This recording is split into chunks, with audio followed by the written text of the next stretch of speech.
Hello everyone, Alec Elger the SideQuest Gamer here, and today, since I haven't uploaded a review in a while, I decided why not review Sonic Triple Trouble while me and Retropolis are still working on the Majora's Mask collaboration. So, this is my review of Sonic the Hedgehog Triple Trouble for the Sega Game Gear, the last of the 8-bit Sonic games. I meant the last of the 8-bit 2D platformer Sonic games. I meant the last of the 8-bit 2D platformer Sonic games that matter.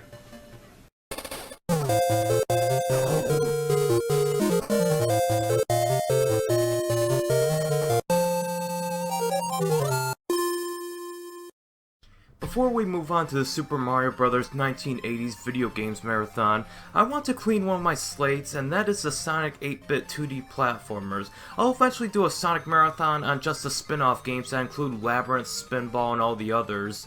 And yes, I do count Sonic Blast as a spin-off, so don't expect that review to come out anytime soon.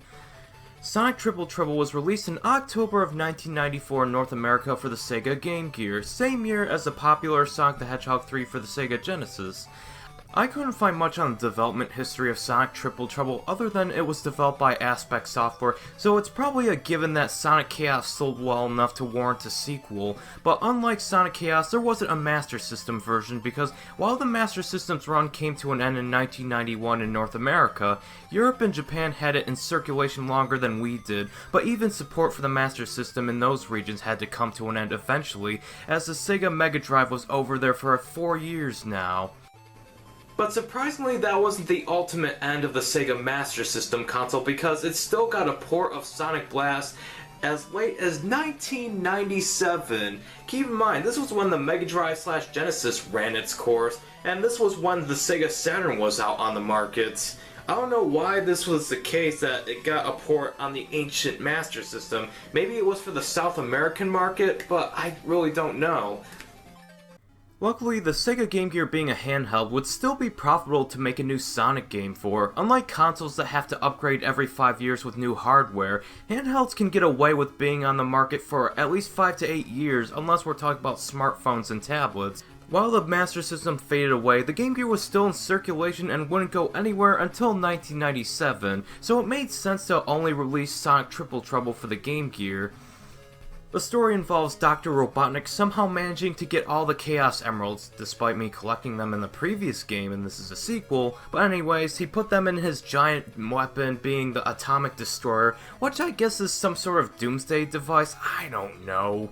But a malfunction happens and that scatters all 6 Chaos Emeralds all across what I assume is Angel Island. It's never specified, although I make this assumption based off some of the similar level themes in the game and Knuckles' appearance.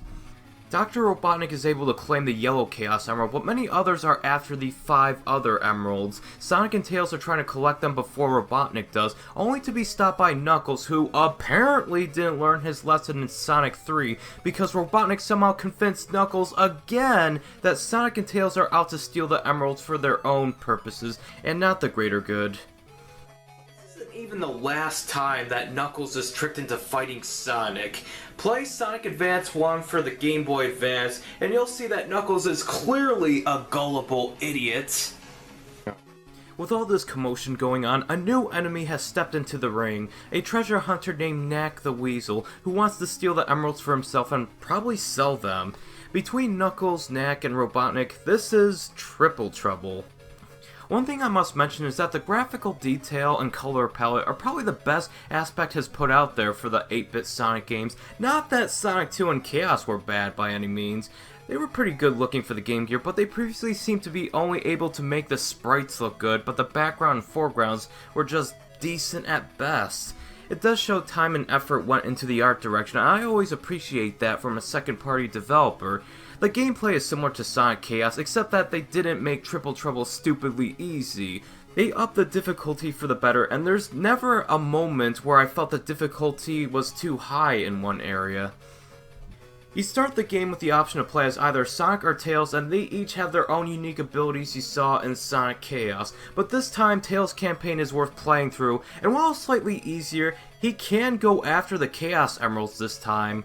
The first world being the Great Turquoise Zone is your standard Green Hill-esque starting level where you get the swing of things, except now there's more slides, canyons, and platforming, but no bottomless pits of any sort. The second world being Sunset Park could be really annoying with those exploding platforms that could trick a first-timer. They never killed me, but they did hinder my Chaos Emerald run because I lost all my rings that I was trying to collect to access the special stage. But I love how Act 2 transitions into Act 3, making it seem like an open world. Kind of similar to Sonic 3 and Knuckles transitions, but only just for that specific transition. The other levels just show the level name and then shows the level, which kind of breaks the immersion for me, but oh well. I do like this train track style level theme, as it is one of those zones that gives this game its own identity. The third zone, being Meta Junglera Zone, whatever that is another straightforward platforming level with those familiar loop-de-loops as well as bubbles Sonic and Tails can bounce off. I don't know what a Junglera is, but it's probably supposed to be like a jungle, and aesthetically it reminds me of Jungle Zone from the first 8-bit Sonic game. Robotnik Winter Zone reminds me so much of Ice Cap Zone from Sonic 3, except it's more on the surface and less underground. There aren't really any ice physics, although there are these snowbanks that pile over a pit that you may not want to fall in. Luckily, it's one of those platforming gimmicks that only makes you fall through if you spend too long on it. I like this winter theme level. That or Sunset Park is probably my favorite zone in the game. But then there's Tidal Plant Zone, that kind of reminds me of Sonic CD's Tidal Tempest Zone, with all those suction tubes that quickly take you from one place to another. Tidal Plant Zone can be fun, but it's probably the hardest zone in the game due to those ceiling traps that shoot spikes downwards.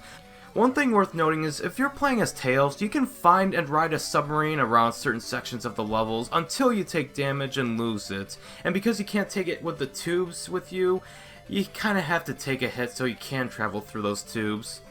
And then there's Atomic Destroyer Zone. I'm guessing this entire zone is within the machine itself. It's not that hard, but it's pretty long if you don't know your way around the labyrinth tubes. There is finally a multi-phase boss battle in the end against Robotnik himself, which actually feels climactic this time. The level design overall is pretty solid, and there's just a perfect balance of speed, platforming, and exploration, the trinity of great Sonic games. It looks and plays like a Sonic game, maybe without the spectacle of the blast processing, but didn't really need it in the end. As for the optional side quests, and I have to mention this because I am the side quest gamer after all, instead of having to get 100 rings and automatically getting teleported to a special stage like in Chaos, or having to look for them in each stage like the first two 8-bit Sonic games, this game combines the two ideas. In each Act 1 and Act 2 of every zone, there is an emerald box hidden. If you do find them, you better have 50 rings with you or you won't be able to access the special stage even if you do open the box. You only need to beat 5 special stages to get all the Chaos Emeralds, but knowing there's more than twice that in terms of opportunities, you should be able to get all the Emeralds within your first or second playthrough. The stages themselves are either a platforming level with a boss battle against Knack in the end, or a pseudo 3D Space Harrier-esque biplane level where you have to get 80 rings and then fight Knack afterwards. They're not easy, but not frustratingly difficult either. Speaking of boss battles, not only do you fight optional boss battles with Knack and his machines, there are a variety of boss battles in Sonic Triple Trouble, almost as if it's an end to an 8-bit era and making the most of it. There's of course the standard Robotnik mechs, which are pretty easy to defeat, but some of them are really unique, like this train you fight at the end of Sunset Park Act 3. That was cool! I also like how Knuckles shows up and taunts Sonic and Tails throughout the game, but you finally get to fight him on his watercraft at the end of Tidal Plant Zone. You also get to fight an old enemy you thought was long dead in a previous console entry, but apparently was alive and decided to make an unexpected cameo appearance before Sonic or Tails took on Robotnik himself in a climactic multi-phase boss battle. This is one of the best ways to end this 8-bit era.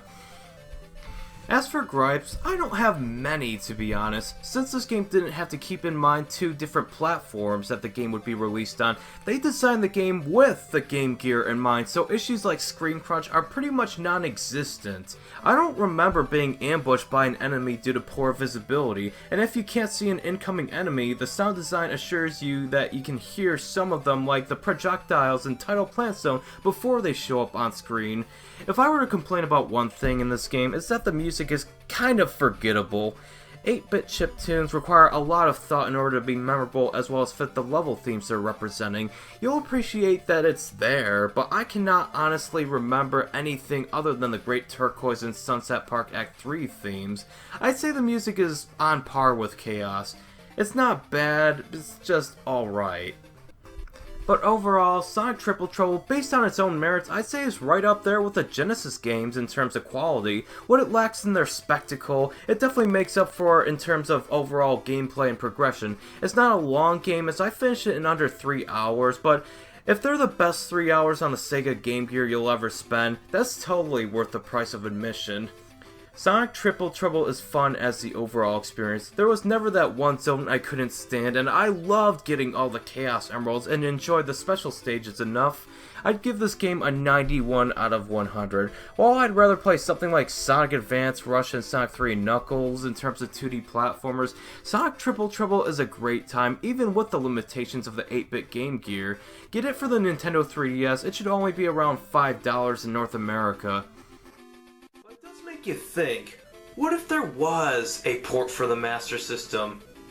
Well, there is, in some form. Ah yes, thanks to the world of ROM hacking, that dream is possible for those who even asked for it. This ROM hack was created by someone known as Glitch, and I am pretty impressed. For one thing, the camera is zoomed out, the stereo sound is now mono for better or worse, and the heads-up display was moved to the top left corner of the screen. I personally think this ROM hack makes the game way too easy, as it removes the mystery of exploration.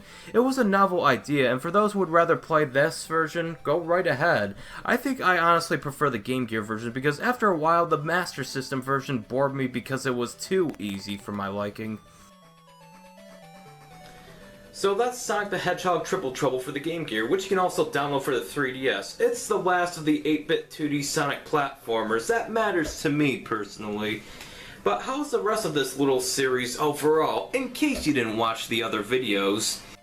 There's no denying that introducing Sonic into the 8-bit world sounded like an insane task in itself. The first game had to sacrifice the speed of Sonic, but Ancient Software at least made exploration and platforming a lot of fun. In retrospect, this is the only 8-bit Sonic game that actually has good music. Who doesn't love the Bridge Zone theme?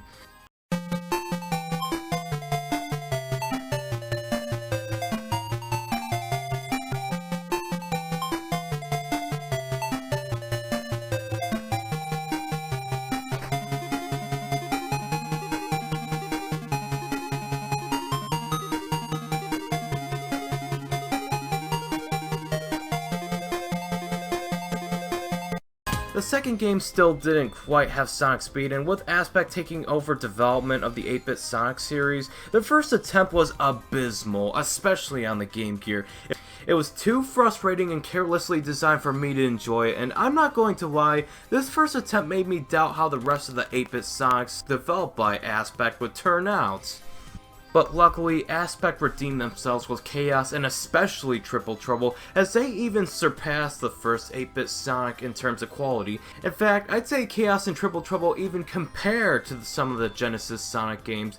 Aspect even brought the speed of Sonic to Chaos and Triple Trouble, so I don't see how these games pale in comparison to the Genesis games, other than the lesser graphics. I feel all these games, even the atrocious 8-bit Sonic 2, handled Chaos Emerald hunting and getting the best ending much better than the Genesis games, with the exception of 3 and Knuckles. I also like how the first two 8-bit Sonic games have a same name, different game element going for them, where they tried to be their own thing rather than just watered down ports of the first two Genesis games. What they lack in graphics and blast processing, I do feel that they get unfairly overlooked even more so than the Sonic Advance trilogy, which I'll get to sometime later this year. If you are even slightly interested in these games, give at least Sonic Chaos and Sonic Triple Trouble a shot. They're on the 3DS, so why not download them? But as always, thank you guys so much for watching, and remember to stay awesome!